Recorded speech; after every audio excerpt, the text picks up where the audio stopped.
जलन। ममता बहुत ही सीधी और प्यारी लड़की थी, वहीं सुनील एक सरल और आगे बढ़ने की सोच रखने वाला लड़का। सुनील, बेटा सुनील कहाँ है? अरे जरा एक गिलास पानी तो दे दो। हाँ माँ, अभी आया। क्या माँ, पानी तेरे सर के पास ही तो रखा है, क्या हो गया है? तबीयत खराब है क्या? अरे नहीं नहीं, वो उठने का मन ही नहीं कर रहा था तो देखा ही नहीं। वैसे क्या कर रहा है? यहाँ बैठना मेरे पास। माँ पढ़ रहा था। वो कहना नौकरी में तो वक्त नहीं मिलता, अब ऑफिस से घर आकर ही तो वक्त मिलता है। अच्छा अच्छा ठीक है, पढ़ ले जा बेटा। सुनील पढ़ लिख कर और आगे बढ़ना चाहता था, लेकिन माँ की तबीयत खराब देखकर सोचता है कि शादी ही कर ले। कब तक माँ का ख्याल वो अकेले रख पाएगा? तो एक दिन, माँ ये ममता है, मैंने इससे शादी कर ली है। तुम्हारी तबीयत भी ठीक नहीं रहती तो मैंने सोचा शादी कर लेता हूँ। घर संभालने वाली और तुम्हें संभालने वाली कोई आ जाएगी तो अच्छा रहेगा। माँ अचानक से सामने बहू देखकर हैरान रह जाती है। बेटा ये क्या बात होती है? न बैंड, न बाजा, न दहेज, न शगुन, ऐसे कैसे बहू आ गई? माँ तू तो जानती है मैं नौकरी के साथ पढ़ाई कर रहा हूँ, तो कहाँ से इतना पैसा बचा पाता कि धूमधाम से शादी करता। वैसे भी माँ लोग तो आकर खाकर निकल जाएंगे, इसलिए बस वैसे ही। माँ जी, मैं आपका ख्याल रखूंगी। वैसे भी ये आगे की पढ़ाई कर रहे हैं, अच्छा कुछ कर गए तो सबके दिन फिर से अच्छे आ जाएंगी। सास को ममता की बात ठीक तो लगती है, लेकिन मन में कहीं ना कहीं लगता है कि कहीं बहू बेटे को लेकर फुर्र ना हो जाए और फिर तो वो रह जाएगी अकेली।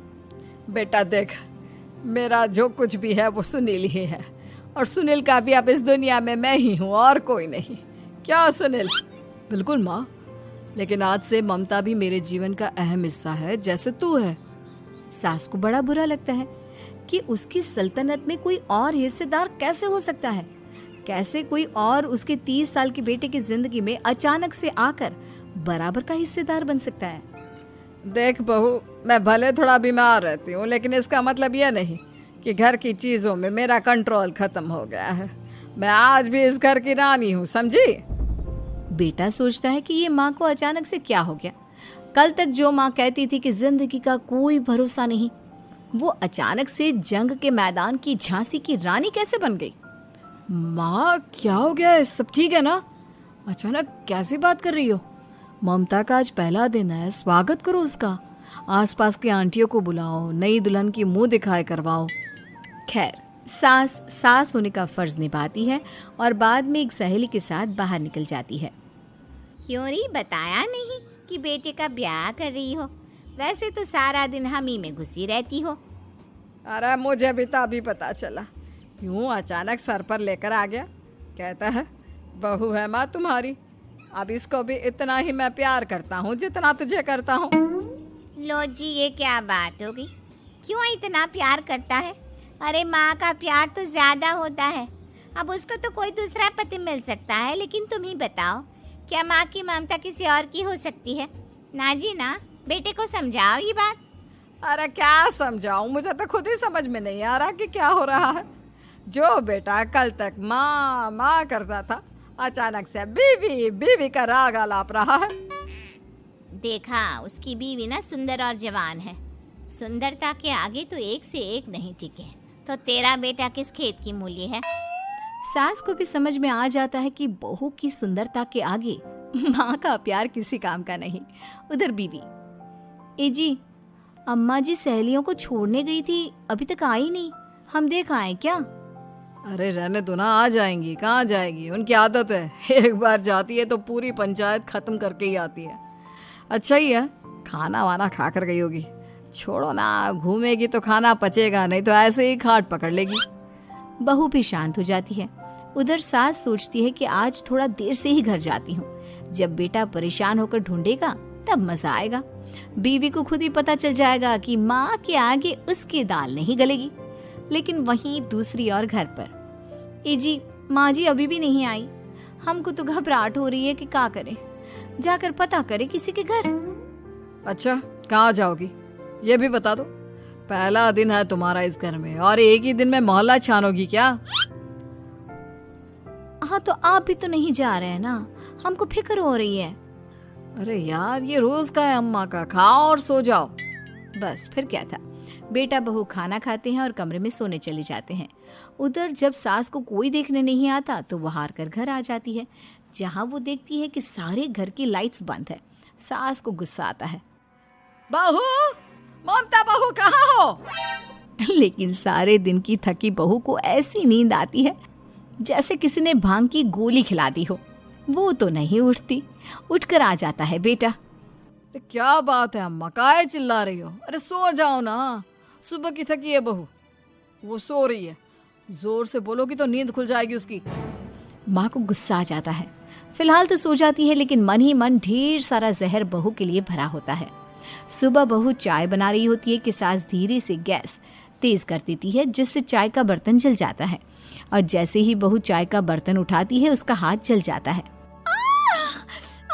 मेरा हाथ जल गया। वो जोर जोर से चिल्लाकर इधर उधर भागती है कि सास थोड़ी देर में उसके हाथ में पानी डाल देती है। हाय रे बहू, क्या कर रही हो? पहली बार रसोई छुई हो क्या? सासू माँ गलती से गैस तेज रह गई थी और बर्तन जल गया, जिससे मेरा हाथ जल गया। हाय रे, कितना गंदा दाग। छी छी छी छी, मुझे तो उल्टी आ रही है तेरा गला हुआ मांस देखकर। तू ना मुझे अभी साथ से खाना मत लगाना। बहू भी खुद का हाथ देखती है तो उसे भी रोना आ जाता है। कुछ दिनों के बाद सास की सहेली आती है। बहू चाय बनाकर लाती है। उसके जाने के बाद सहेली कहती है, बहू की सुंदरता ऐसी है कि कोई भी दीवाना हो जाए। वैसे तेरे बेटे का क्या हाल है? अरे वैसा ही है, बहू के पीछे लट्टू। क्या करूं, कुछ समझ में नहीं आ रहा। मैंने तो बहू के चेहरे पर दिवाली के पटाखे की चक्री फेंक दी, उसका पूरा चेहरा जल गया। अब देखो ना रही सुंदरता, और ना ही अब मेरा बेटा उसे पूछता है। अरे अब तो वो उसे छोड़कर दूसरी भी देखने को बोल गया है मुझे। बहू सारी बात सुन रही होती है। आंटी एक बात बताइए, क्या भरोसा है कि दूसरी सही आए और आपके अनुसार रहे? देखिए आंटी, मेरी सासू माँ को गलत बात सिखाने की जरूरत नहीं है। हमारा परिवार साथ में खुशी से रह रहा है। देख बहू, मेरी सहेली की बेइज्जती ना कर, वही अच्छा रहेगा तेरे लिए, समझी? बहू नहीं मानती है। वो बार बार उनकी सहेली को घर से निकल जाने को कहती है। तभी सास की सहेली पास के चूल्हे से लकड़ी लाकर बहू के चेहरे पर लगा देती है। बहू जोर जोर से रोने लगती है। अरे ये क्या कर दिया? मैंने कहाँ किया, ये तो तूने किया। तू ही नहीं चाहती थी कि बहू बेटे के साथ रहे, भला मैं क्यों करूंगी? मैं तो चली, निपटो अब। बहू रो रही होती है, दर्द से चिल्ला रही होती है, लेकिन सास उसे डॉक्टर के पास नहीं ले जाती। तभी पति आता है। क्या हो गया ममता? ये दाग कैसे लगा? तुम कैसे जली? ममता कुछ नहीं कहती, बस दर्द से करा रही होती है। पति माँ की तरफ देखता है। हो ना हो माँ, ये पक्का आपका काम है। आप ही ममता से जला करती थी ना। देखना माँ, अब पुलिस आएगी, केस बनेगा, लेकिन पहले मैं ममता को अस्पताल लेकर जा रहा हूँ। सभी अस्पताल जाते हैं, जहाँ डॉक्टर ममता की सास से कहते हैं, आपने तो नहीं जलाया ना बहू को? अब ममता की सास के तो पसीने छूट रहे होते हैं। वो घबरा कर कहती है, ना ना डॉक्टर साहब, कैसी बात करते हैं? हम क्या जलाएंगे अपनी बहू को? डॉक्टर ममता के पति से पूछते हैं। देखिए, क्योंकि ये ससुराल में जली है तो मामला पुलिस का बनता है, तो आप पहले पुलिस को बुलाइए, तभी इलाज पूरा होगा। सास डर जाती है कि अब तो बच्ची जिंदगी जेल में ही रहना होगा। रहने दीजिए ना, पुलिस को क्यों बुलाना? सारी हंसी खत्म हो जाएगी जब पुलिस के डंडे पड़ेंगे। बहू को जलाना भले ही बहुत आसान हो, लेकिन उसके बाद सारी जिंदगी जेल की हवा खाना। सास डर जाती है। पुलिस आती है। पास लेटी दर्द से करा रही ममता स्टेटमेंट देती है। तो क्या हुआ था? कैसे जली आप? ममता पास खड़ी सास को देखती है। बेटी बताओ, कैसे जल गई तुम? ओए, काका का किरण वाली शाहरुख, चुप, बिल्कुल चुप। सास चुप। सभी इंतजार करते हैं कि ममता क्या बोलेगी। जी, मैं खाना बना रही थी, लकड़ी उड़कर मेरे ऊपर गिर गई और मैं जल गई। सास बहू की बात सुनकर रोने लगती है। देखा माँ, कितनी समझदार है ममता। ये चाहती तो, हाँ बेटा, ये चाहती तो मैं आज जेल में होती। मुझे माफ कर दे। मैं आगे से अभी कभी ऐसा नहीं करूंगी। बहू के साथ मिलकर रहूंगी। मुझे माफ कर दे।